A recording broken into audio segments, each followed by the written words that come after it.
Pour aider cette chaîne, partagez, likez, commentez, et puis peut-être, aidez-nous sur Tipeee. Oui, bonjour à tous. Alors, c'est la revue de presse, la revue de presse du 2 juin 2025. Alors, que se passe-t-il? Que se passe-t-il dans cette revue de presse numéro 522?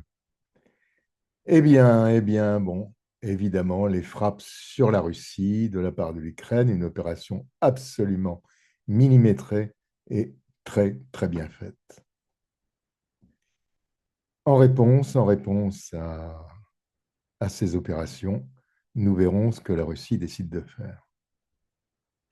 Mais la Russie, de toutes les manières, depuis vendredi dernier, bombarde l'Ukraine.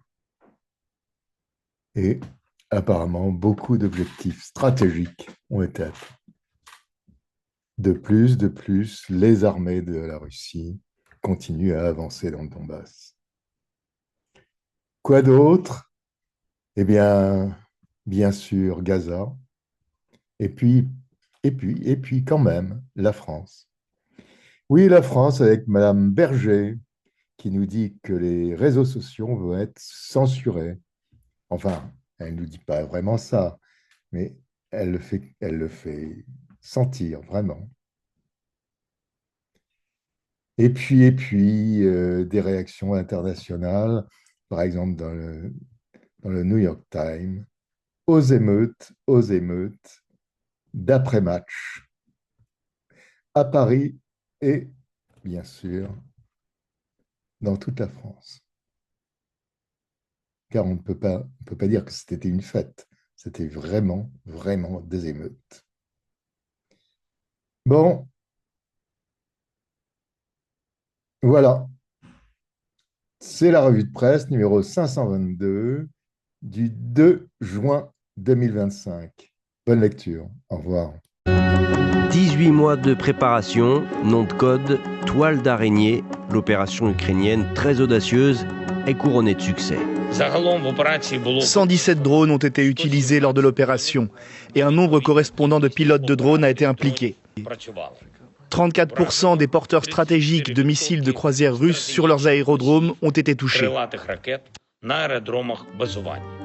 Une quarantaine de bombardiers stratégiques russes a été détruit, dont des appareils Tupolev qui, selon les services ukrainiens, ont été déployés pour tirer différents types de missiles de croisière sur l'Ukraine en utilisant leur portée pour rester à distance. Ces bombardiers, ainsi vraisemblablement que des avions radars, ont été visés par des drones lancés depuis les abords de leur propre base, dans la profondeur du territoire russe, c'est-à-dire hors de la portée théorique des armes ukrainiennes. Ce qui est clair, c'est qu'il s'agit d'un jour noir pour l'aviation russe. Des drones minuscules et bon marché ont permis des frappes d'une puissance incroyable contre d'énormes bombardiers stratégiques. Plusieurs aérodromes, parfois situés à des milliers de kilomètres des frontières ukrainiennes, ont été atteints. Les autorités russes minimisent la portée de l'opération, mais reconnaissent que des avions ont pris feu après des lancements de drones, assurent que l'attaque sur la base d'Ukraïnka, dans le très grand est du pays, a été repoussée et que la manœuvre ukrainienne n'a fait aucune victime militaire ou civile.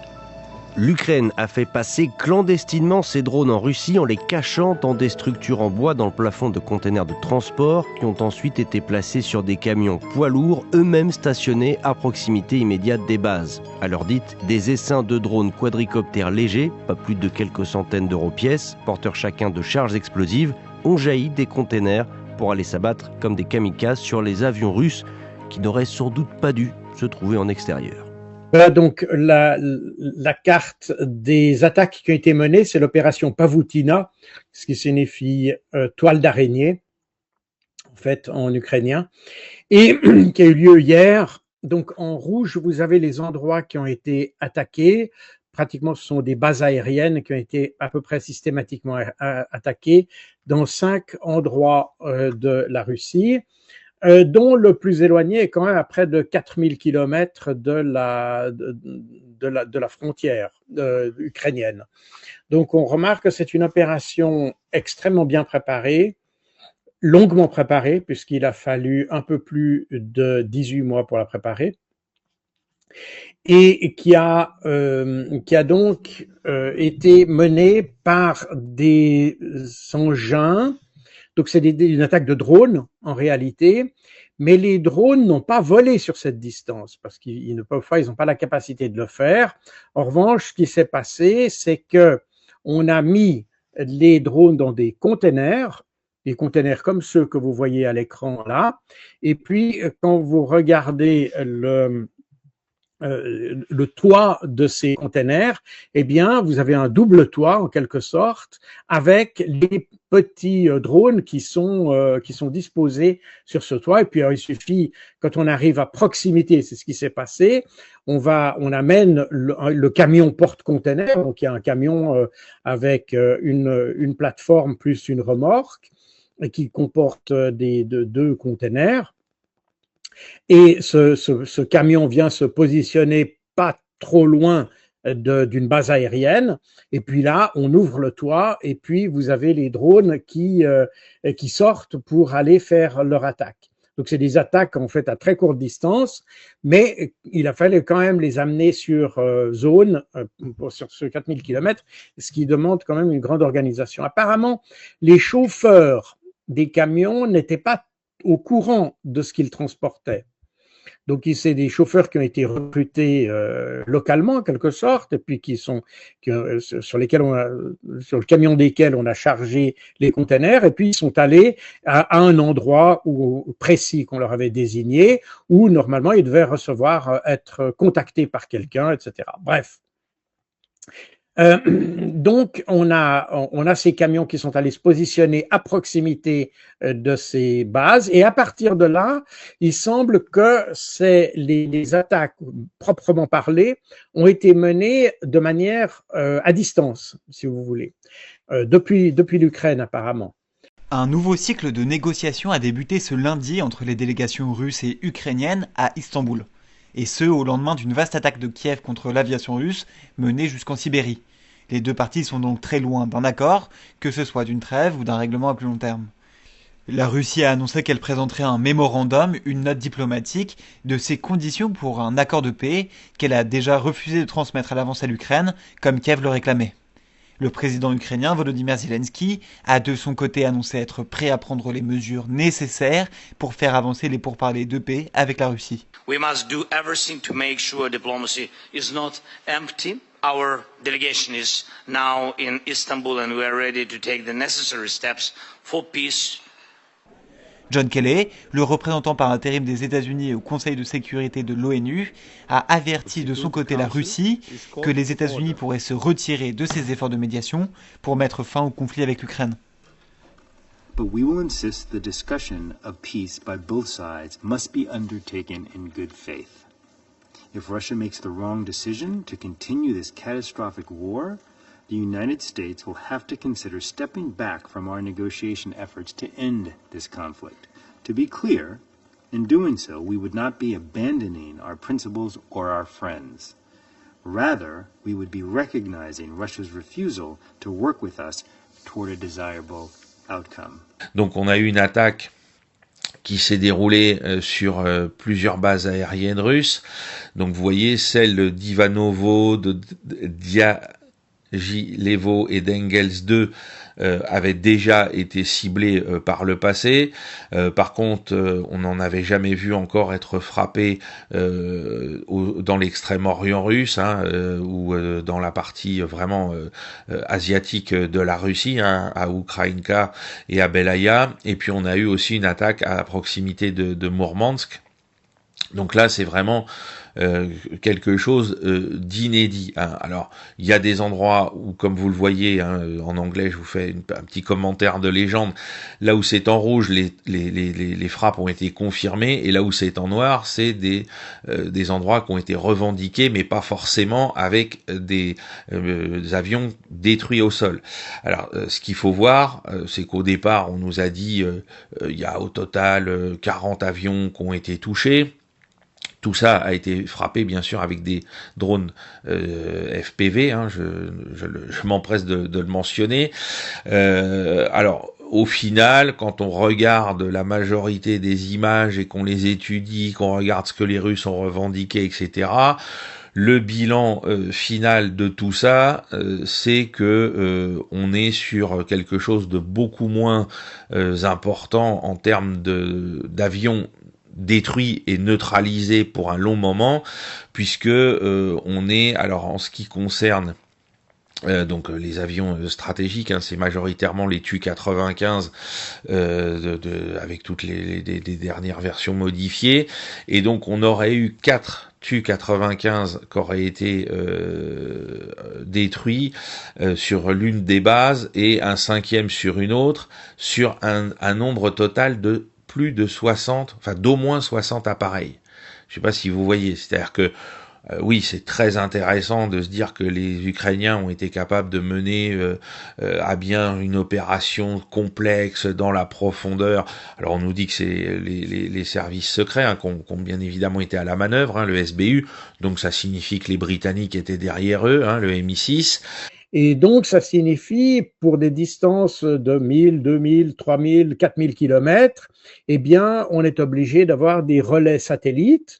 On est obligé d'avoir une infrastructure quand même relativement importante pour le faire, et ça, effectivement, pointe le doigt sur les services de renseignement occidentaux, et en l'occurrence, probablement plus les services secrets français, britanniques ou allemands, ou allemands.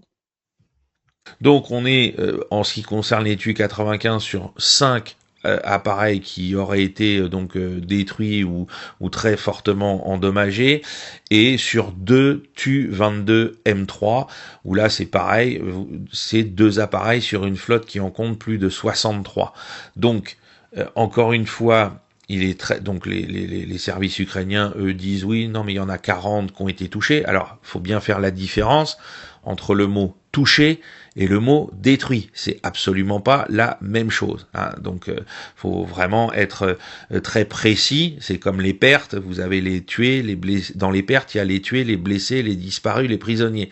Bien là, vous avez peut-être jusqu'à 40 appareils qui ont été touchés, mais en tout cas, ceux qu'on peut estimer avec les preuves vidéo qui ont été fournies comme étant sûrs d'être détruits, c'est 5 Tu-95 et 2 Tu-22 M23. L'Ukraine affirme, pareillement, je n'en ai pas la confirmation pour l'instant, même si la Russie a reconnu effectivement que des aéronefs avaient été touchés, l'Ukraine affirme avoir abîmé, touché 34% de la flotte stratégique aérienne russe. C'est absolument colossal. On parle de 7 milliards de dollars. C'est les Ukrainiens qui donnent ce chiffre, 7 milliards de dollars de pertes estimées pour la Russie. C'est conséquent, même s'il faut rappeler que la Russie en ce moment dépense en équivalent de dollars à peu près 100 milliards en matière d'aide, d'industrie militaire annuellement, d'armement exactement.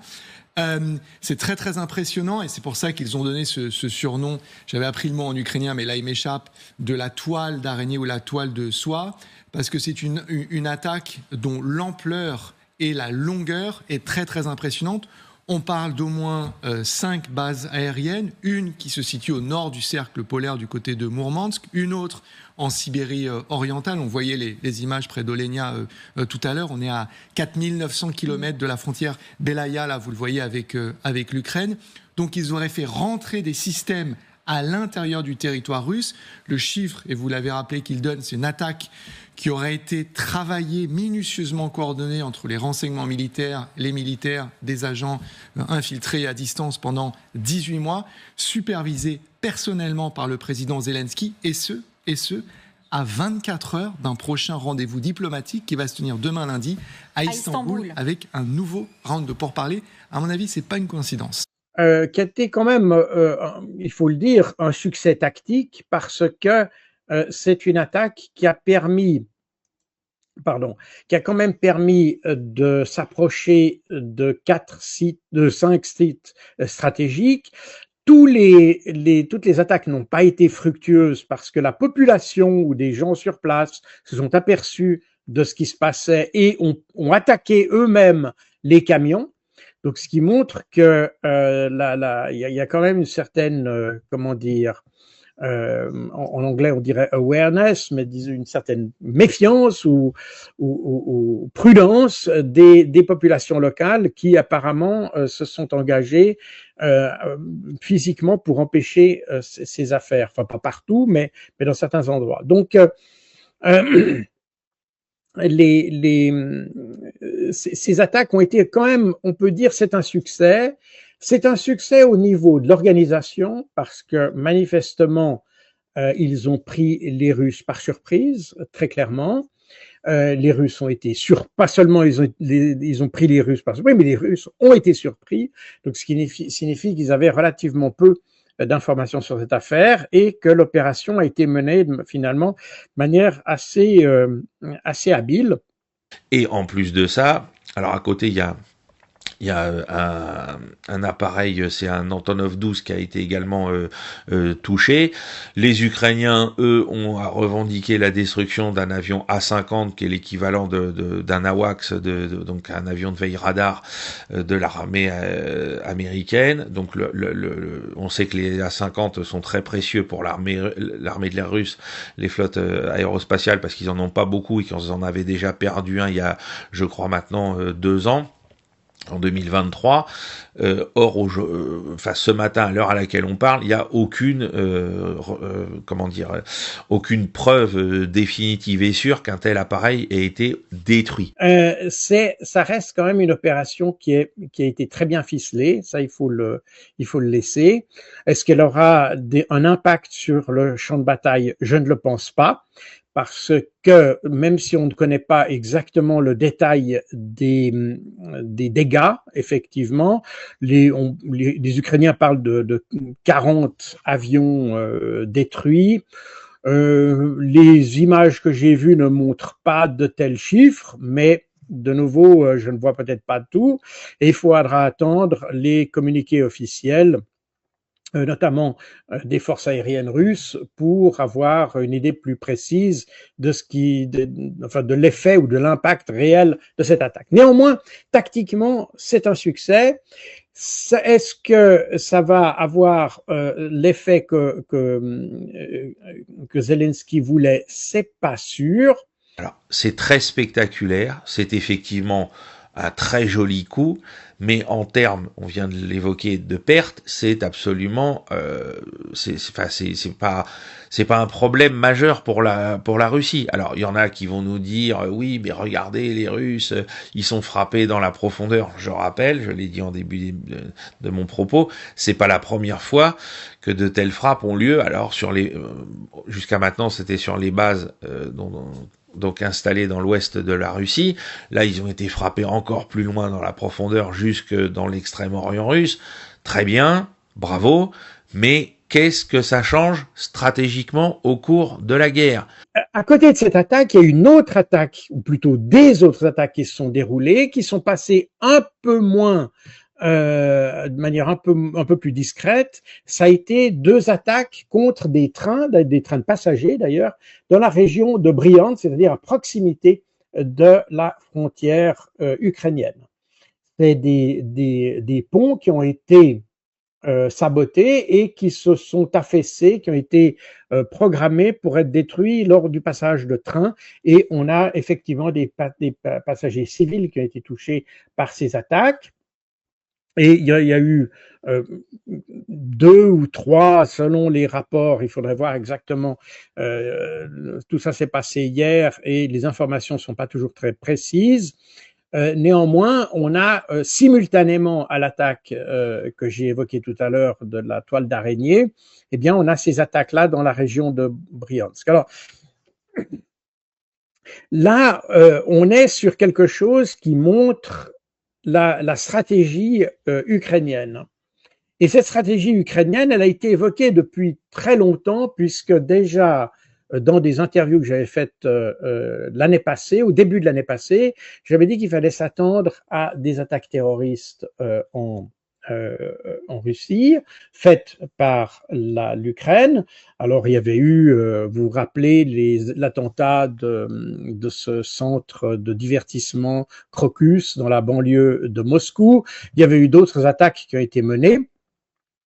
Et il était assez clair depuis le début 2024, d'après les déclarations de Zelensky, que, et d'ailleurs il y a eu une réunion à Washington dans laquelle, au cours de laquelle les Ukrainiens ont dit qu'ils allaient passer à une guerre asymétrique contre la Russie. Quand on parle d'asymétrie en Occident, c'est pas toujours exactement de quoi on parle, mais ça a toujours comme point commun le terrorisme. Peut-on y voir une tentative de pression militaire sur les négociations ? Écoutez, chacune des deux parties, ce qu'on remarque depuis la fin mai, surtout la période 24, 26, 27 mai, il y a eu une accentuation des opérations de part et d'autre. Alors elles sont, on va dire, il y a eu des attaques massives des Russes sur les principales villes ukrainiennes, surtout Odessa et Kiev, dans cette période-là, corrélé également à des avancées assez significatives sur le terrain. On est passé de quelques kilomètres carrés repris chaque jour à plusieurs dizaines, voire 100 kilomètres carrés en un jour. Ça montre que les Russes sont en train de progresser, surtout dans l'oblast de Soumy, qui est au nord, qui est directement au sud de celui de Koursk, donc au sud de la frontière de la Russie. Donc cette oblast, qui est l'oblast le plus situé au nord de l'Ukraine, les Russes ont grignoté une grosse partie et pourraient menacer la ville de Soumy bientôt. Également du côté de Volchansk, dans l'oblast de Kharkov, également, les Russes ont avancé. Donc il y a à la fois sur le théâtre des opérations militaires au sol, là il y a des avancées russes, et dans les airs, eh bien, les Russes ont accentué aussi les frappes par drone, les frappes par missiles. C'est-à-dire qu'aujourd'hui il y a des négociations et que c'est pour dire aux Russes, on lâchera rien, on se battra jusqu'au bout, hein, c'est pour bien montrer, puisque derrière, s'il y a les services secrets britanniques, ça signifie que Starmer a donné son feu vert, et ça signifie donc qu'on est en train encore d'encourager l'Ukraine à poursuivre la guerre, quoi qu'il en coûte, quoi qu'il lui en coûte. Voilà, on va voir quelle va être la réponse des Russes. Alors, ce qui est intéressant aussi, je ne vais pas vous passer tout le détail ici d'opération, mais c'est qu'apparemment, les services américains n'auraient pas été informés de ça. Et ça, c'est une chose qui est intéressante parce que déjà, les fois précédentes, on s'était aperçu que les actions de l'Ukraine, notamment dans la profondeur du territoire russe, étaient contre la politique américaine et que déjà à l'époque, et c'était là, on est en août 2024, donc on est à l'époque où c'est encore l'administration Biden, Biden ne voulait pas que la guerre s'étende sur le territoire russe parce que pour une raison très simple, c'est que les Américains, et ça a été d'ailleurs souligné par J.D. Vance et Marco Rubio, et tout récemment d'ailleurs par Keith Kellogg, il y a 2 jours, la guerre en Ukraine est une guerre des États-Unis et des Occidentaux, de manière plus large, contre la Russie, en utilisant l'Ukraine. Et c'est intéressant de voir que les Américains en sont parfaitement conscients, même l'administration Biden en était parfaitement consciente, donc c'est pas une guerre entre l'Ukraine et la Russie, c'est une guerre entre l'Occident et la Russie où l'Ukraine est utilisée. I like the structural path we're on here. As long as we help Ukraine with the weapons they need and the economic support, they will fight to the last person. Tirez donc vos conclusions. Ces conclusions ne sont imposées à personne. Ce sont des conclusions que chacun peut tirer lui-même. Alors posez-vous donc la question. Dans quel état physique ou mental ces ultimatums à la Russie sont-ils lancés? Dans quel état sont faites toutes ces déclarations, y compris par l'Élysée, qui se contredisent constamment? Tantôt, on entend que la Russie doit être vaincue sur le champ de bataille, tantôt que la France doit avoir une place à la table des négociations. C'est soit le champ de bataille, soit la table des négociations. Et personne ne peut comprendre, en tout cas avant, personne ne comprenait. Pourquoi des déclarations aussi étranges, contradictoires, sont faites par la même personne, en l'occurrence Macron, à seulement un jour d'intervalle? Encore une fois, la Russie, comme le dit Macron, doit subir une défaite stratégique et être vaincue sur le champ de bataille. Elle représente une menace existentielle pour la France. Oui, voilà, elle représente une menace existentielle pour la France. Le lendemain, nous avons la même personne qui dit « La Russie doit garantir à la France une place à la table des négociations ». Non mais attendez une minute, ce sont des déclarations qui se contredisent encore. Et puis, quelque temps plus tard, Paris envoie un des diplomates français les plus éminents, avec une expérience exceptionnelle, tant en diplomatie bilatérale que multilatérale. Nicolas de Rivière comme ambassadeur de France en Russie. Il donne une interview et il dit que la France aime la Russie, qu'elle veut développer des relations avec la Russie et que c'est ainsi que la France envisage la poursuite de ses interactions avec la Russie. À nouveau, le lendemain, son propre président, car c'est le président qui envoie l'ambassadeur en France, déclare qu'il faut fournir plus d'armes au régime de Kiev qui serviront à tuer les citoyens russes. Lorsque nous avons publiquement souligné ces contradictions entre ce que dit l'ambassadeur de France à Moscou, qui, je le rappelle, n'est pas un ambassadeur en poste depuis 10 ans. Car par exemple, on pourrait imaginer que il travaille à Moscou depuis 10 ans, qu'il s'identifie déjà à notre pays et parle d'amitié. Peut-être qu'en lui, c'est le diplomate qui a pris le dessus. Mais non, cet homme, Nicolas de Rivière, vient tout juste d'être envoyé à Moscou. Il est arrivé avec une mission politique. Il sait très bien ce que sont les diplomates russes. Il a travaillé avec nos diplomates à l'ONU à plusieurs reprises, mais il vient juste tout d'arriver pour représenter précisément l'Élysée dans notre pays. Et il dit des choses que son propre président contredit ensuite. Et quand nous avons mis cela en lumière, l'ambassadeur de France à Moscou dit « Oula, non, ne faites pas attention à ce qui se dit à l'Élysée, hein. Écoutez-moi, j'ai les pleins pouvoirs pour développer l'amitié avec la Russie. » Vous savez, pendant longtemps, nous n'avons pas compris pourquoi, disons en France, la politique est menée ainsi. Pourquoi est-elle exprimée de cette manière ? D'un côté, bien sûr, il y a des exemples historiques où, à Paris, disons, il y avait ce qu'on appelait un équilibre.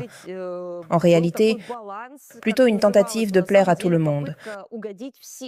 Quand on combine maintenant toutes les informations qu'on a, c'est-à-dire le fait que les Américains n'étaient pas au courant de l'attaque d'hier, que les Américains n'ont pas donné l'autorisation pour mener des attaques dans la profondeur du territoire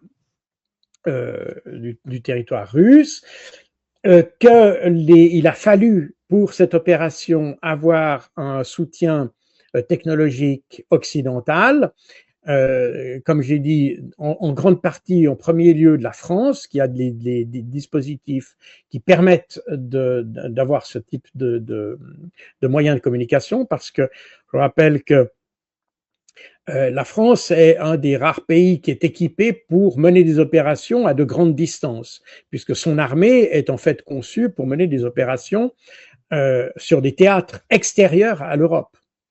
Et par conséquent, elles ont les moyens de communication, les moyens les data links pour pouvoir faire ce type d'opération. Et donc, la France est probablement le pays qui est le meilleur candidat, si vous voulez, pour la conduite de cette opération avec l'Ukraine. D'autant plus que on connaît la position d'Emmanuel Macron qui est extrêmement anti-russe, extrêmement favorable à faire la guerre, extrêmement favorable à penser que le fait d'aller mener la guerre sur le territoire contre la Russie directement par les pays occidentaux va amener la Russie à s'affaiblir. Et puis derrière, qu'est-ce qui se passe ?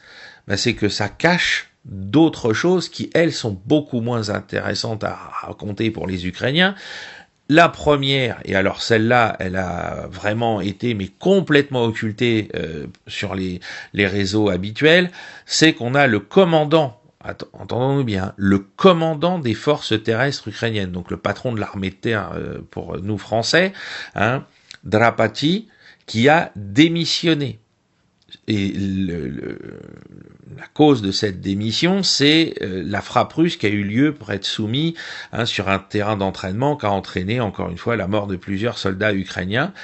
Alors, franchement, étant donné que c'est pas la première fois que ce genre de frappe russe viennent toucher des cibles comme ça, où les soldats sont soit sur des sites d'entraînement, soit au moment de remise de médailles. On se rappelle de cette frappe à Soumy même, d'ailleurs, au moment de Pâques, où donc les Russes ont ciblé une remise de médailles aux troupes ukrainiennes, qui a été absolument terrible, où il y avait même eu des morts parmi les civils qui étaient à proximité. Ça avait rien provoqué de particulier. Sinon, je crois que le chef local qui avait organisé cette cérémonie, s'était lui fait taper sur les doigts. Mais là, c'est le patron de l'armée de terre ukrainienne qui démissionne pour cette raison. Alors ça, c'est celle qui est officiellement donnée, je dirais, en pâture aux médias. Est-ce qu'on est bien certain que ce soit la seule raison de tout ça? Il est encore trop tôt pour le dire, mais c'est une nouvelle, c'est un coup de tonnerre. Vous êtes en pleine guerre, votre armée est en grande difficulté, et c'est l'armée de terre ukrainienne qui mène 90% de l'effort de guerre, pour ne pas dire 95% de l'effort de guerre, parce que c'est pas ce qui reste de la marine ou de l'aviation ukrainienne qui pèse dans les combats. Elle peut faire de temps en temps des petits coups, des attaques de drones navales en mer Noire, ou quelques frappes aériennes encore de temps en temps avec un F-16 ou avec les derniers MiG qui lui restent, mais globalement c'est l'armée de terre qui tient tout l'édifice militaire de défense de l'Ukraine aujourd'hui. Tant que Kiev tentera de prolonger la guerre et de provoquer la Russie en frappant des infrastructures civiles sur notre territoire, nous poursuivrons notre opération militaire spéciale et détruirons les installations associées aux capacités militaires du régime de Kiev. Et aucune nouvelle sanction anti-russe, aucune livraison d'armes à l'Ukraine et aucune autre mesure hostile à la Russie n'empêchera l'inévitable défaite militaire du régime de Zelensky. Le choix appartient désormais à l'Ukraine. Une paix négociée ou une défaite imminente sur le champ de bataille, avec des conditions différentes de fin au conflit. Donc on va se focaliser sur le secteur de Soumy et sur le secteur de Pokrovsk.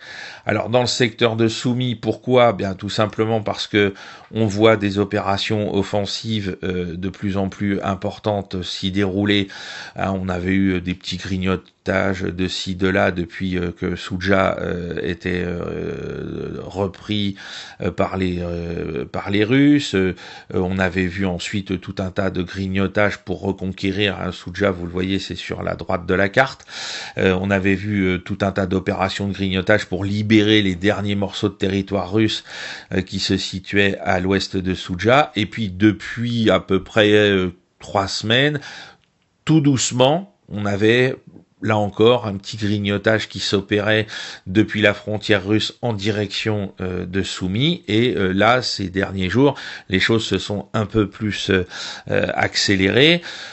Vous voyez donc en rouge, j'ai tracé la ligne de front et qui montre donc le territoire par rapport à la frontière en orange, qui montre le territoire que les Russes ont conquis, et on voit que les Russes poursuivent depuis donc quelques jours des opérations offensives. Alors on nous dit, c'est ce qu'on évoquait la semaine dernière, que entre l'oblast de Koursk et l'oblast de Belgorod, les Russes avaient accumulé jusqu'à 5 à 6 divisions, 125 à 150 000 hommes pour lancer le coup de grâce estival à l'armée ukrainienne. Est-ce que les opérations qui sont en cours dans le secteur de Soumy sont les préliminaires de tout ça? Il est encore trop tôt pour le dire, mais en tout cas, on voit que là, les Russes, en correspondance une fois encore avec les directives politiques de Vladimir Poutine, qui semble-t-il donc veut, puisque c'est des déclarations publiques, créer une zone tampon. La question que je me pose, mais en vrai de bon sens, Je dis, mais pourquoi on pousse les Ukrainiens à faire une guerre dont on sait qu'elle n'a aucune issue, autre que la solution qui a été préconisée, c'est-à-dire pas d'OTAN, les 4 provinces russes, la Crimée définitivement russe. Qu'est-ce que c'est que cette histoire de vouloir maintenir la guerre à tout prix ? Et moi j'avoue que alors je constate qu'il y a 4 pays, je dirais, qui veulent la guerre, continuer la guerre, c'est la France, l'Angleterre, l'Allemagne et la Pologne. Bon, ils veulent continuer la guerre jusqu'au dernier Ukrainien, si j'ai bien compris.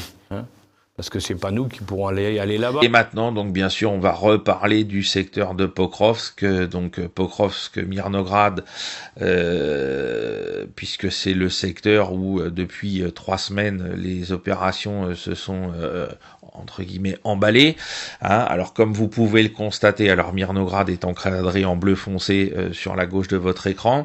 Comme vous pouvez le constater dans le secteur encadré en rouge, eh bien par rapport à la semaine dernière, la poche ukrainienne a totalement été résorbée par les combats. Les Russes se sont emparés de toute la zone et donc le front est quasiment aligné sur les positions qui ont permis de déborder les défenseurs ukrainiens.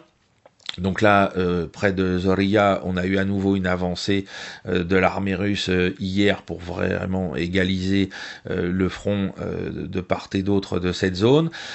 On a maintenant donc une poursuite des combats vers le nord, comme je l'avais expliqué, une fois cette poche réduite, eh bien on pouvait s'attendre à ce que les Russes continuent reprennent leur avance vers le nord, vers le nord-est ou vers le nord-ouest. Alors là c'est plutôt vers le nord-est en direction de Konstantinivka. Il y a eu aussi quelques combats, alors c'est pas sur la carte, ce serait dans le coin en haut à droite de la carte autour de Toretsk, là encore, pour que les Russes réalignent correctement leur front sur des positions favorables.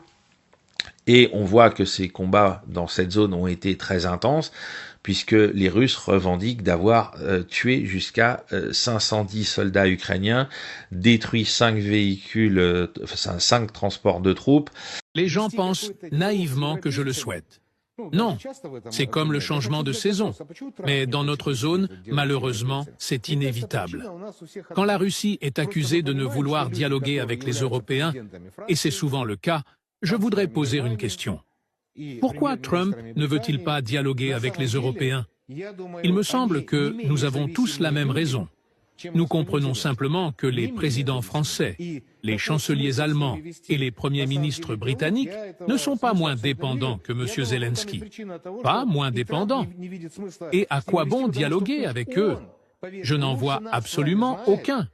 C'est la raison pour laquelle Trump n'en voit pas l'intérêt, car, croyez-moi, il sait mieux que vous et moi qui se cachent derrière ces gens. Et il sait qu'il ne deviendra jamais leur ami. Jamais. Et cette confrontation entre Trump et les soi-disant mondialistes qui contrôlent toute l'élite politique européenne est la guerre de Trump.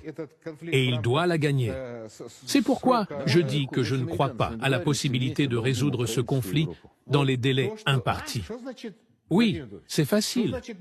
Nous négocions avec les Américains et ensemble, nous attaquons les Ukrainiens et l'Europe. Comment ça? Nous négocions avec eux. Nous avons déjà conclu un accord avec eux, mais ils ouvrent un deuxième front. Mais ça laisse entendre que les combats sont extrêmement intenses une fois encore dans ce secteur, parce que c'est le secteur stratégique pour l'armée russe dans sa volonté de percer entre les grands pôles défensifs que sont les villes. Ils ont tenté de les encercler, on l'a expliqué. Ou en tout cas, oui, de les encercler, notamment Pokrovsk par l'ouest, ça n'a pas fonctionné. Ils ont essayé de déboucher de Toretsk directement, ça n'a pas fonctionné. Les Ukrainiens ont contre-attaqué, repris une partie de la ville. Donc, ils se sont dit, on passe au milieu, et c'est ce qui s'est passé maintenant, on peut dire, c'est le bilan de 3 semaines de combat.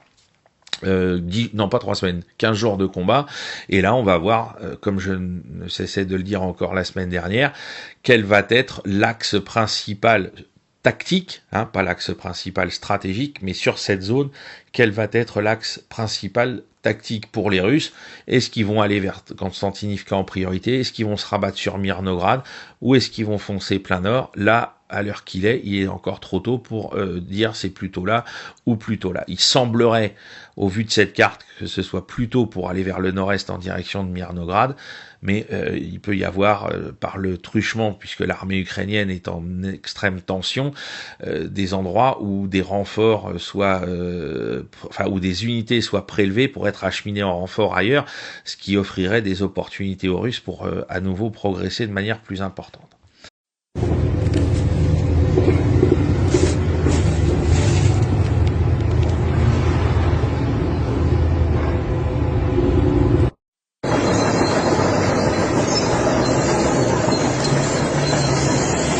Les Iraniens sont proches d'un accord avec les États-Unis par rapport au problème du programme nucléaire iranien, mais que néanmoins Téhéran dénonce des tentatives sur de multiples fronts, et notamment sur celui de l'Agence internationale de l'énergie atomique, l'AIEA, pour falsifier des rapports, et que tout ça vient bien évidemment des services israéliens. Ici, on parle tout le temps du Hamas, mouvement avec une plateforme religieuse, mais la résistance, c'est plus large. Le 7 octobre est le résultat d'une alliance entre toutes les organisations de résistance qui vont du Hamas en passant par le djihad islamique, mais jusqu'au FPLP marxiste.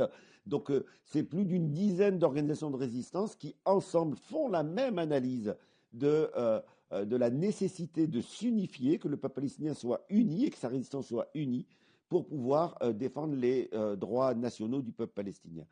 La volonté ici de réduire au Hamas vise à une seule chose, elle vise à utiliser les réflexes qu'on a constitués pendant des décennies de peur de l'islam, des réflexes liés au terrorisme, de telle sorte à ce qu'effectivement le citoyen moyen ici ne voit pas le génocide pour ce qu'il est, un génocide, c'est-à-dire un meurtre, le meurtre d'un peuple, mais qu'il se soit vu au travers des lunettes déformantes de la lutte antiterroriste et de Daesh, qui a été l'outil pour développer ce point de vue anti-musulman ici.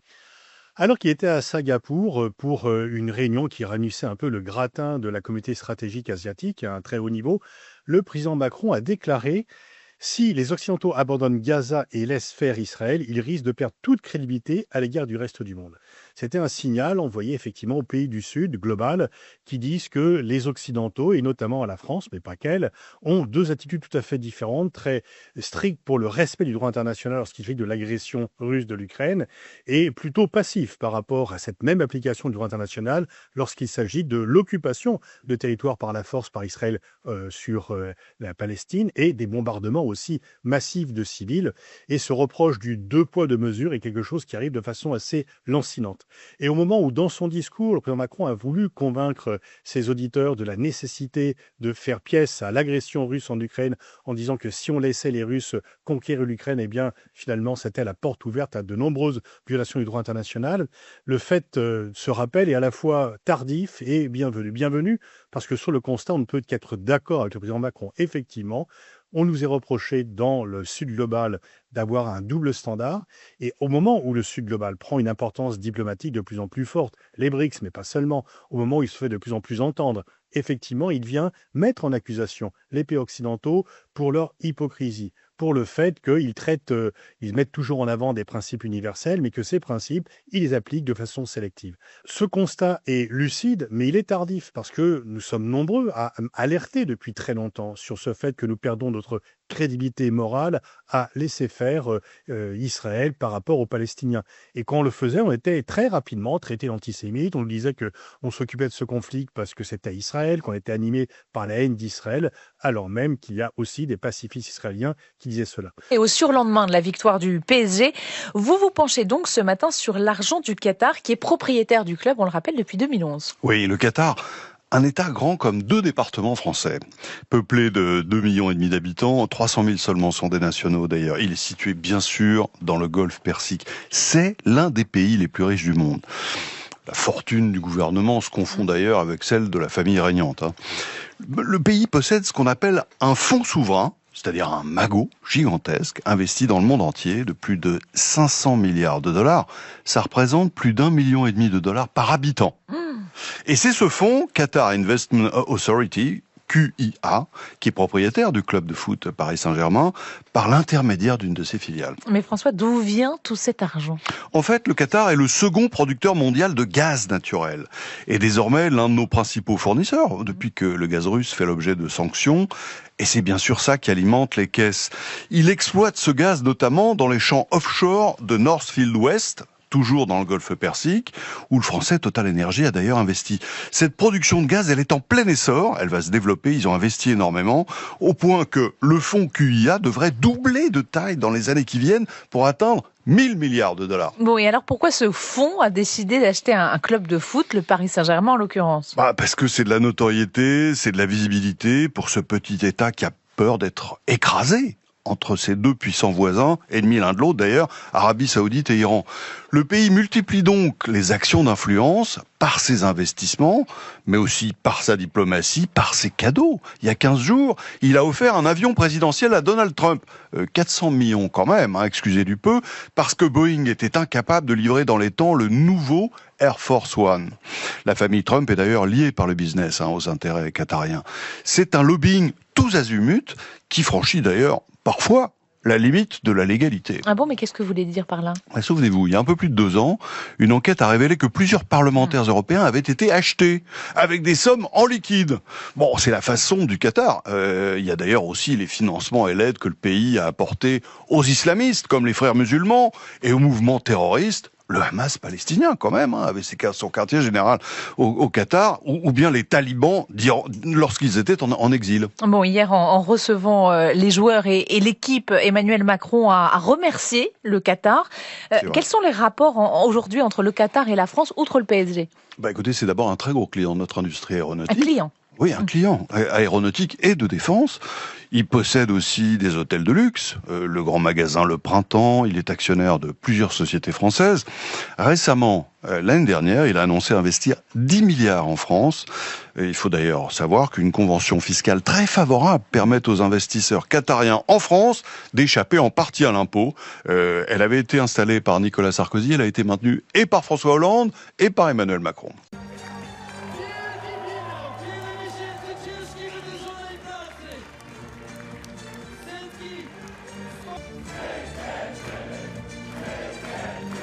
La victoire du candidat dit nationaliste, Karol Nawrocki, qui est soutenu par le PiS, le parti nationaliste, et qui aurait obtenu donc 50,89% face au candidat soutenu par Donald Tusk, le Premier ministre, qui s'appelait Trzaskowski, excusez-moi pour la prononciation. Donc on va voir comment cette élection présidentielle et ce résultat en faveur d'un candidat nationaliste qui a fait pas mal de déclarations pour dire que par rapport à l'Ukraine, il était prêt à prendre certaines distances, alors pas au point de devenir comme Orban ou Fico, mais enfin qu'il était moins, en tout cas enclin à soutenir tout azimut la politique de l'Europe à l'égard de l'Ukraine. Donc... Bonjour Dimitri. Vincent, vous revenez sur l'élection présidentielle en Pologne. C'est donc le candidat nationaliste Karol Nawrocki qui s'impose de justesse avec un petit peu moins de 51% des voix. Oui, alors on s'est couché, le libéral gagnait, on se réveille, c'est le conservateur qui semble vainqueur et du coup, on a mal dormi. D'ailleurs, je sais que vous avez passé un très mauvais week-end, Dimitri, vous qui lisez tous les journaux, les Parisiens, la presse régionale, la presse étrangère, et ils ont relayé les mêmes dépêches d'agence, mais avec des accents différents, de Rennes à Lisbonne, de Marseille à Stockholm. C'est vrai. Car la planète médiatique vit à l'heure de Bruxelles et déclinait la même angoisse. Ce second tour de la présidentielle à Varsovie, ce n'était pas un duel entre deux politiciens de droite, jeunes et interchangeables pour un poste largement honorifique. Non, c'était un choc de civilisation. Comme en Roumanie il y a 3 semaines, comme en Allemagne il y a 3 mois, à chaque élection, oyez, les tambours de la peur matraquent que l'heure est grave, la lutte finale entre le bien et le mal, entre les libéraux qui veulent l'union plus fort et les illibéraux qui veulent mettre le mécano par terre. Et ça n'était pas le cas à Varsovie ce week-end ? Eh bien non. Non, il y avait un duel entre les champions des deux grands partis polonais qui alternent au pouvoir depuis un quart de siècle. Actuellement, c'est Donald Tusk qui gouverne. Il le faisait déjà il y a près de 20 ans. Quand ses rivaux conservateurs du parti Droit et Justice l'ont remplacé, il est parti à Bruxelles et il a été président du Conseil. Aux élections, il y a 1 an et demi, les conservateurs arrivés en tête du scrutin n'avaient pas de majorité. Donald Tusk a trouvé des alliés au centre, à gauche et un soutien massif de la Commission européenne. Alors, il est donc Premier ministre depuis l'automne 2023, mais il n'a pas tous les pouvoirs car le président sortant, un conservateur, était debout sur les freins, notamment pour bloquer les réformes sociétales.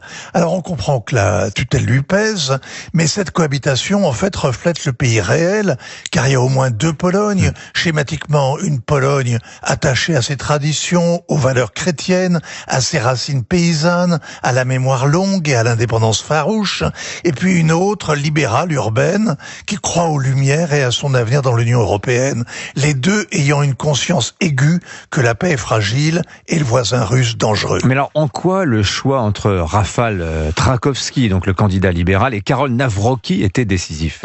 La première raison est géopolitique. Karol Nawrocki a été reçu par Donald Trump le mois dernier et il a été soutenu par sa ministre de la Sécurité intérieure venue en Pologne la semaine dernière et dans un pays qui a tout misé sur l'OTAN, ça compte d'être proche de Trump. Ne pas l'être de Zelensky aussi d'ailleurs.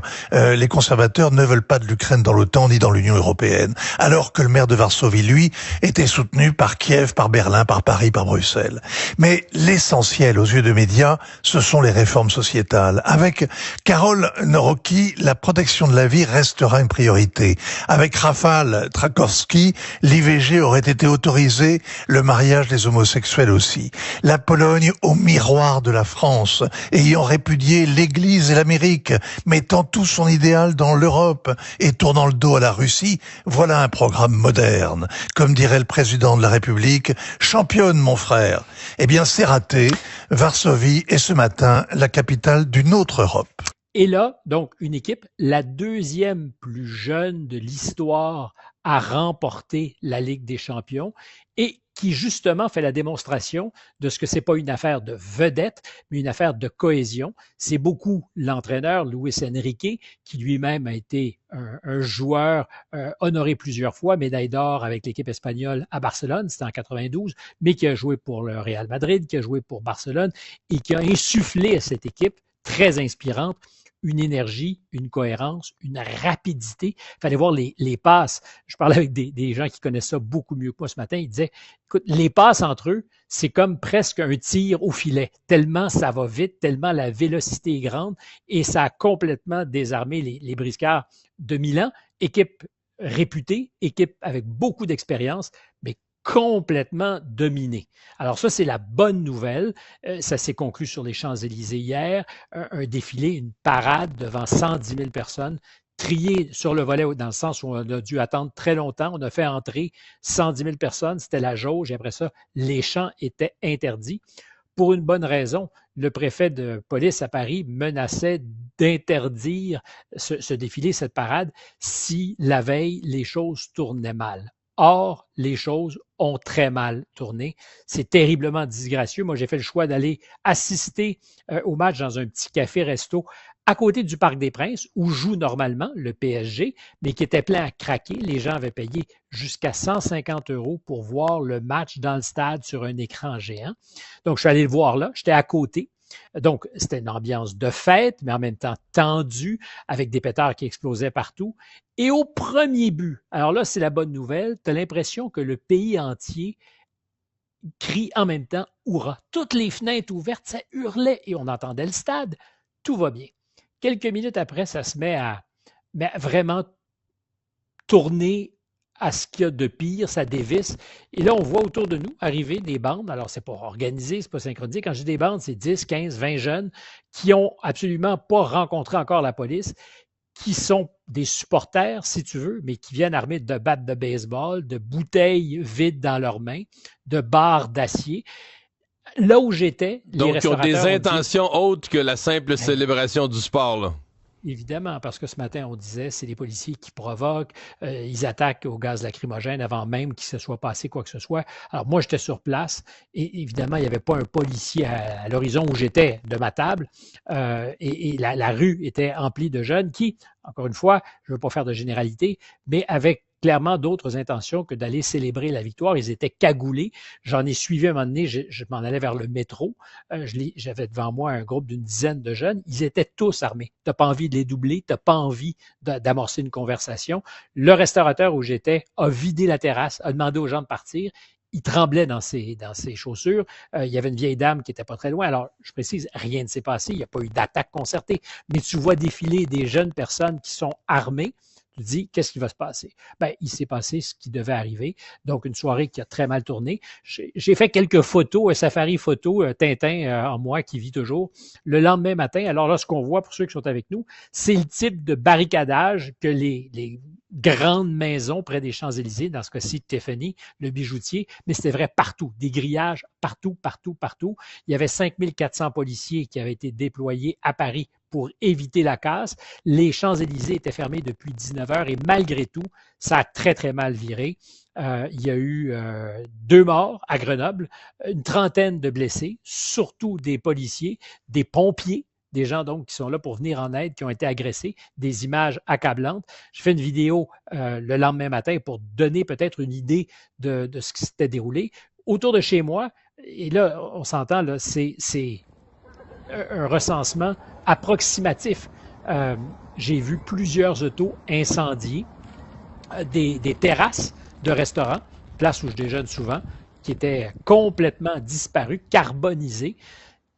Et ça a été vrai à Paris, mais ça a été vrai ailleurs aussi en France. C'est désolant parce que ce que ça te donne, c'est pas la première fois que ça arrive, ce que ça te donne comme impression, je t'en avais parlé, je pense, il y a 3 semaines, quand le PSG a gagné en demi-finale, c'est que le pays est assis sur un baril de poudre et que quel que soit le prétexte, ça pourrait exploser. C'était arrivé au printemps 2023 quand un jeune homme avait été interpellé par des policiers et abattu, Naël.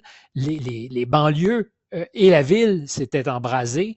Il y avait eu des pillages et c'est ce qui s'est passé samedi. Alors évidemment, sans qu'il y ait une arrestation d'un jeune homme comme c'était arrivé en 2023, mais que ce soit pour un événement sportif ou pour autre chose, on est dans un pays qui est à cran, à couteau tiré et où on cherche le prétexte et où aller affronter les policiers, c'est comme une corrida. D'ailleurs, les Champs-Élysées, c'est la question que je posais ce matin à certains de mes collègues, c'est comme si on avait prévu le coup. Tout est barricadé, tout est préparé, les policiers sont sur place, attendent ceux qui viennent fêter, je mets de gros guillemets, il y a toujours dans le lot des casseurs et ça se transforme en une nuit d'affrontement et c'est vraiment à qui sera le plus habile, qui va être capable de mieux narguer l'autre. Les policiers ne donnent pas leur place, perdent patience. Il y a des images aussi de ce point de vue très disgracieuses, mais ce n'est pas qu'à Paris, c'est arrivé partout, partout dans le pays. Alors, cette incroyable liesse, ces Français qui, tu as déjà vu des images quand c'est la Coupe mondiale, que ce soit à Petite-Italie, sur l'avenue du Parc, partout où on regarde les matchs, l'espèce d'excitation des Italiens, enfin des Européens, il y a des Québécois évidemment, alors il y a des Québécois d'origine italienne, française, portugaise, mais il y a une espèce de solidarité, ça fête. Alors ici en France, les fans, c'est des hyper fans. Ils sont fous braques de leur sport, ça a klaxonné pendant 24 heures après la victoire, mais à travers ça, il y a quelque chose qu'on ne voit pas ailleurs dans le monde beaucoup, c'est ces débordements systématiques et qui donnent froid dans le dos. Les gens ne choisissent pas forcément ce qu'ils regardent sur les réseaux sociaux.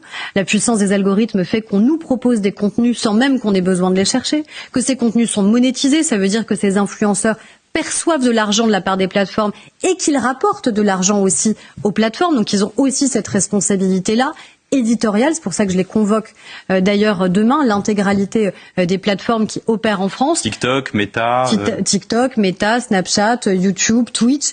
Vous les convoquez demain, oui, je les convocation convoque, au ministère. Je les convoque avec Pharos, avec la Direction Générale de la Police Nationale, avec l'ARCOM, parce que je veux qu'ils prennent leurs responsabilités, parce que les discours de haine qui prolifèrent sur les réseaux sociaux, que ce soit sur l'antisémitisme, le racisme, l'homophobie, que ce soit sur la haine des femmes, que ce soit l'incitation à la violence. Qu'est-ce que vous appelez convocation au ministère. Et vous avez remarqué, Telegram n'est pas convié. Alors, vous pouvez rejoindre ma chaîne Telegram, c'est Alexis_Poulain.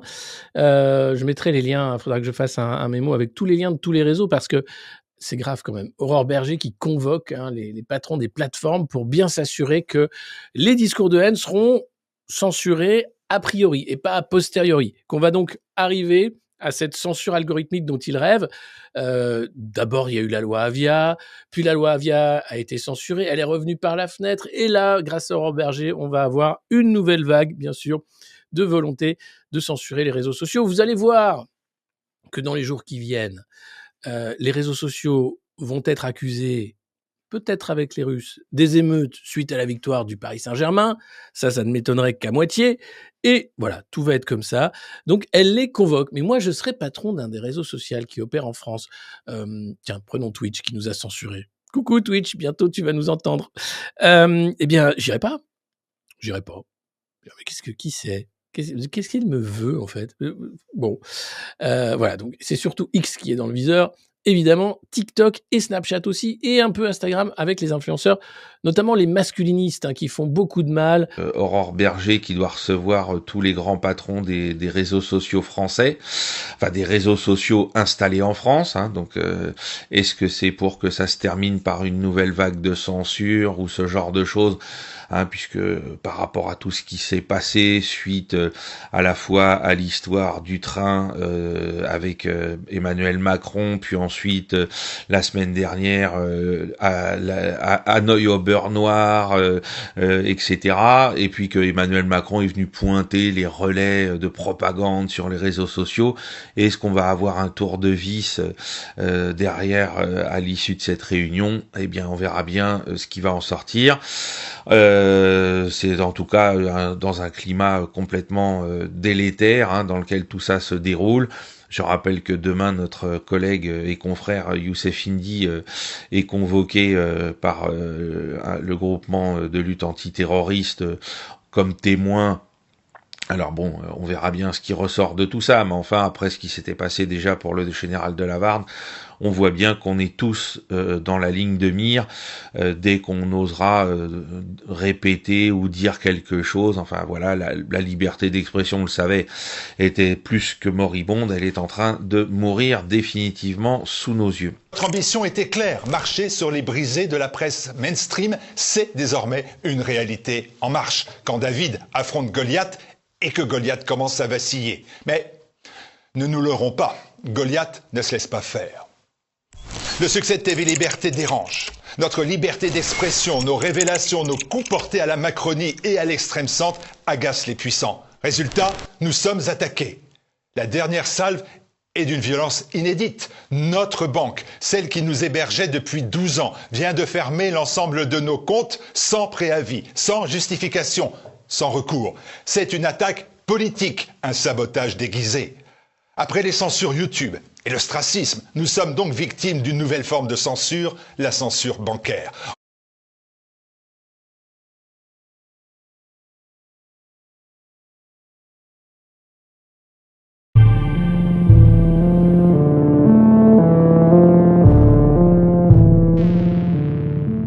Alors, pour aider cette chaîne, partagez, likez, commentez, et puis peut-être, aidez-nous sur Tipeee.